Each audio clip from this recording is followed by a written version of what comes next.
Licenciado, compañeros, muy buena tarde. Somos el grupo número 6, integrado por Josué Santos Cush Sinei, Edwin Pazán Chávez, Julio Otoniel Santiago Calo y Jorge Luis Cheley González. En esta tarde vamos a presentar la sección número 7 y número 8 del marco conceptual.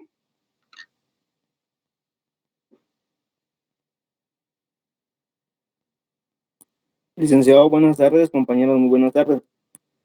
A continuación les vamos a hablar sobre el capítulo 7, que trata sobre la presentación e información a revelar como herramientas de comunicación. Siguiente diapositiva, por favor. La comunicación es de una forma efectiva en los estados financieros que hace que esa información sea más relevante y que contribuya a una presentación fiel de los activos, así como también de los pasivos, patrimonio, ingresos y gastos de una entidad. Esta comunicación también mejora la comprensibilidad, la comparabilidad de la información en los estados financieros. Siguiente, por favor.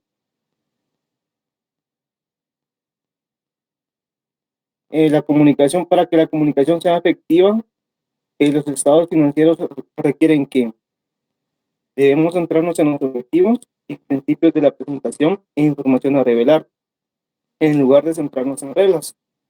También debemos de clasificar la información de una forma que agrupe las partidas similares, juntas y las diferentes de forma separada. Y agregar información de forma que no se ensombrezca con detalles innecesarios o agregación excesiva. Siguiente diapositiva, por favor.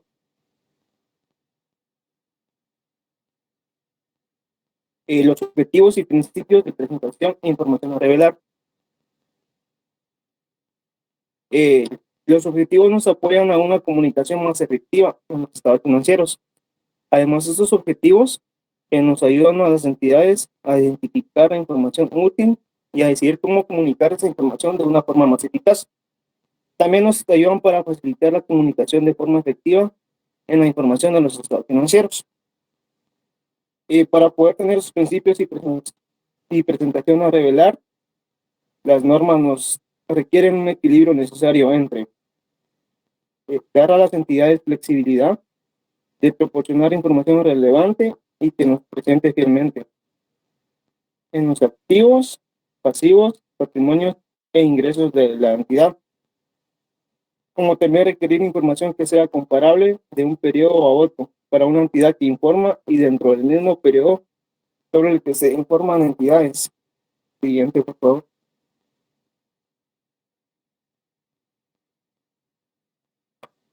La comunicación eficaz en los estados financieros es también favorecida considerando los siguientes principios. La información específica de la entidad es más útil que las descripciones estandarizadas, algunas veces denominadas como estereotipos, y la duplicidad de la información en partes diferentes en los estados financieros es habitualmente innecesaria y puede hacer los estados financieros menos comprensibles. Siguiente, por favor. La clasificación. La clasificación es una organización de los activos, pasivos y patrimonios, ingresos y gastos, sobre la base de las características compartidas a efectos de presentación e información a revelar. Estas características nos incluyen, pero no se limitan a la naturaleza de la partida. Su función es, entre las actividades de negocio, llevarlas a cabo por la entidad y de una forma mejor de medirlo. En la clasificación de los activos y pasivos, es la que se aplica a la unidad de cuenta seleccionada para un activo o un pasivo. Sin embargo, esto puede ser en ocasiones apropiado separar un activo o un pasivo en componentes que tengan diferentes características y clasificar dichos componentes por separado. Un ejemplo de esto podría ser apropiado separar un activo o un pasivo en componentes corrientes y no corrientes, procediendo a clasificar dichos componentes por separado. Muchas gracias. A continuación los dejo con mi siguiente compañero.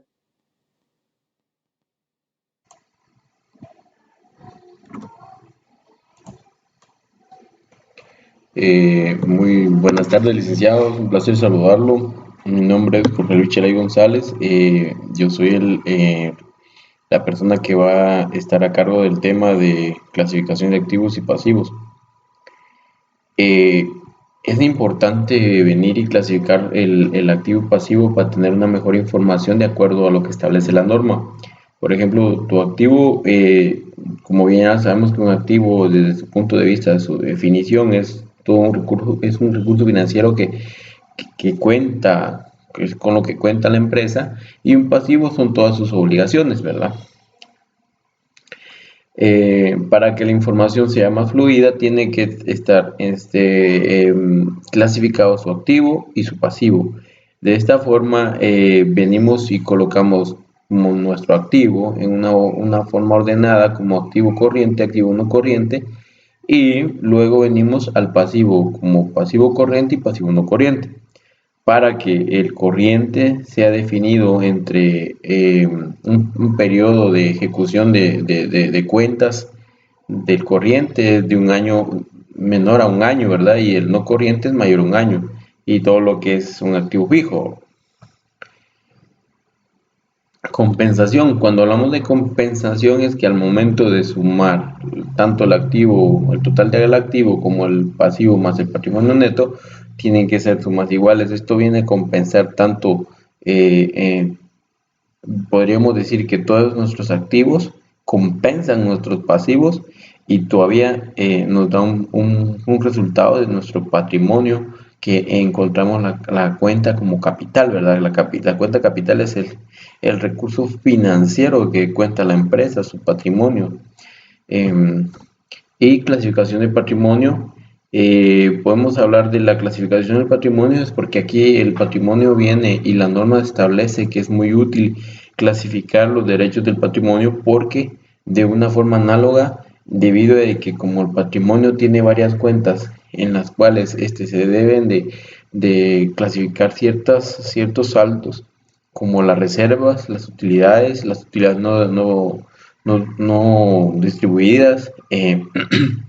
Entonces, al momento de que nuestro patrimonio venga y se detalle al usuario, que es el que va a tomar nuestra información para tomar decisiones a largo plazo, a corto plazo, de índole financiero, le va a servir que nuestro patrimonio esté correctamente detallado de acuerdo a las cuentas que se les va a dar el giro natural o habitual, ¿verdad? O la naturaleza de la cuenta en que se va a utilizar.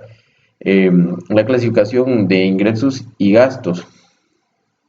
La norma describe que la clasificación de ingresos y gastos es muy importante porque debido a que el activo genera un ingreso, también puede generar un gasto. A la vez también el patrimonio puede generar un ingreso y puede generar un gasto. Más adelante los compañeros van a utilizar unas reglas que se utilizan para determinar un activo y que produce un activo, un ingreso o gasto, en qué momento, ¿verdad? Eh, el estado de resultado del periodo, como bien lo dice ahí la palabra, que el periodo corresponde a un periodo vigente que es del 1 de enero al 31 de diciembre, ese es un periodo normal. Y otro periodo de un estado de resultado integral podría ser un extra contable, ¿verdad? Que se elabore, por decirles, de 3 meses, 2 meses, y que sean otros resultados integrales, que integral significa que es parte de un estado de resultados, ¿verdad? Que es parte de él mismo, pero detalla una cuenta. Eh, También establece que la compensación del rendimiento financiero de una entidad para el periodo requeriente es un análisis de todos los ingresos y gastos reconocidos, incluyendo los ingresos y gastos incluidos en otro resultado integral, así como el análisis de otras informaciones incluidas en los estados financieros. Sin embargo, al desarrollar la norma, al Consejo se puede decir que en circunstancias excepcionales que los ingresos o gastos que surjan de los cambios en el valor corriente de un activo o pasivo se incluye en otro estado integral cuando al hacerlo se proporciona información más relevante en el estado de resultados del periodo o una representación más fiel del rendimiento financiero de la entidad para ese periodo. Agregación. La agregación, la adición conjunta de un activo, pasivo, patrimonio, ingreso o gastos que tienen características comparativas y estas incluyen en la misma clasificación. La agregación hace la información más útil resumiendo un gran volumen de detalles. Sin embargo, la agregación oculta parte de detalles. Por ello, es necesario encontrar un equilibrio de forma tal como información relevante que se enmascare como un gran importante detalle insignificante o por una agregación exclusiva. Puede ser necesario niveles diferentes de agregación en partes distintas de los estados financieros.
Buenas tardes, compañeros. Mi nombre es Edwin Patzán. Yo les voy a hablar del tema de conceptos de capital y del mantenimiento del capital.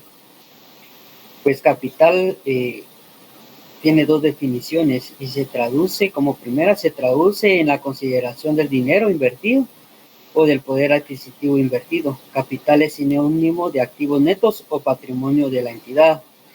Ejemplo, desde el momento que se piensa aperturar o constituir una sociedad mercantil, desde en ese momento nosotros vamos creando un activo a favor de la empresa, que puede ser bancos, que puede ser caja, o que puede ser mobiliario y equipo, que puede ser propiedad, planta y equipo. Todos estos constituyen lo que es un activo, y es por eso que dice capital es sinónimo de activos netos o patrimonio de la entidad. Es algo curioso, ¿verdad? Que capital es sinónimo de activo, pero en la realidad, pues, así es. Lo que tenemos, pues, en capital, lo vamos a tener en nuestros activos netos. Como segundo concepto, podríamos decir que el capital es la capacidad operativa de la entidad basada, por ejemplo, en el número de unidades producidas diariamente. Este es otro concepto no muy comúnmente utilizado por nosotros. Aquí se relaciona en la capacidad operativa que una entidad o una sociedad mercantil posee. Y se nos habla con respecto a las unidades producidas diariamente, que puede ser unidades producidas de zapato, unidades producidas de un textil. Todo eso se relaciona en lo que es la capacidad operativa y que también es considerado como capital. Vamos a ver la segunda diapositiva.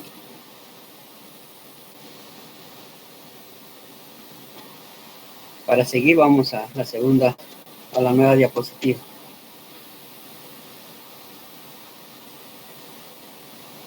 Bueno, como ya sabemos lo que es capital, y ahora vamos a ver el concepto de mantenimiento de capital.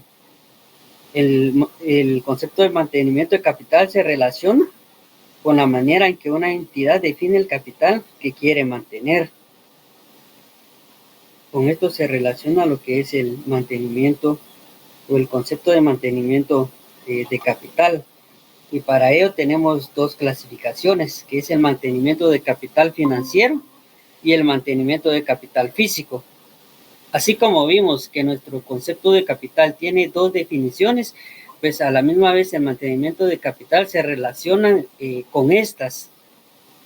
Entonces, como primero tenemos el mantenimiento de capital financiero, y esta se obtiene solo si nuestros activos finales es mayor que nuestros activos netos iniciales, descontando lo que es las aportaciones de los propietarios y las distribuciones realizadas.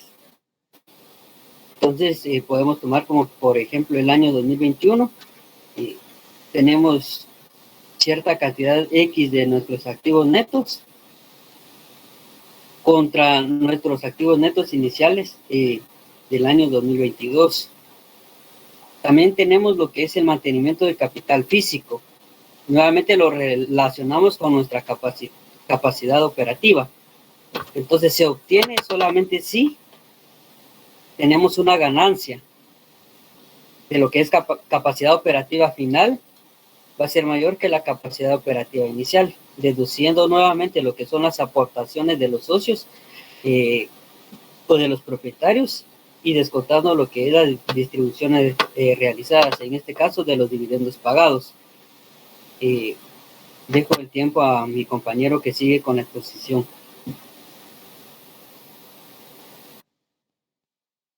Muy buena tarde, licenciado, compañeros. Continuamos con lo que son los ajustes por mantenimiento de capital. Entonces, vamos a la siguiente, por favor.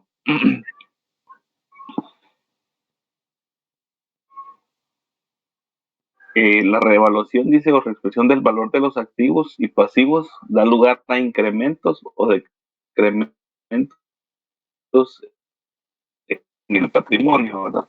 Entonces vemos lo que es una reexpresión de los estados financieros. Tiene muchos beneficios, ¿verdad? Y uno de los principales es que permite emparejar los actuales con los, digamos, los ingresos actuales con los costos actuales, ¿verdad? Entonces, eso es, estamos hablando de esto y dice que aun cuando estos incrementos y decrementos cumplan con la definición de ingresos y de gastos, o sea esto respectivamente, y no sean incluidos dentro del estado de resultados bajo ciertos conceptos de mantenimiento de capital, en su lugar estas partidas se incluyen en el patrimonio y esto debería hacerse como ajustes de mantenimiento de capital o reservas de revaluación. Vamos a la siguiente. Vemos acá también algunos conceptos, por ejemplo, de lo que son gastos. Vemos aquí que son disminuciones en los activos o incrementos en los pasivos que dan lugar a disminuciones en el patrimonio, distintos de los relacionados con distribuciones de los tenedores de derecho, que todo esto sea sobre el patrimonio, ¿verdad? Vamos a la siguiente y vemos el siguiente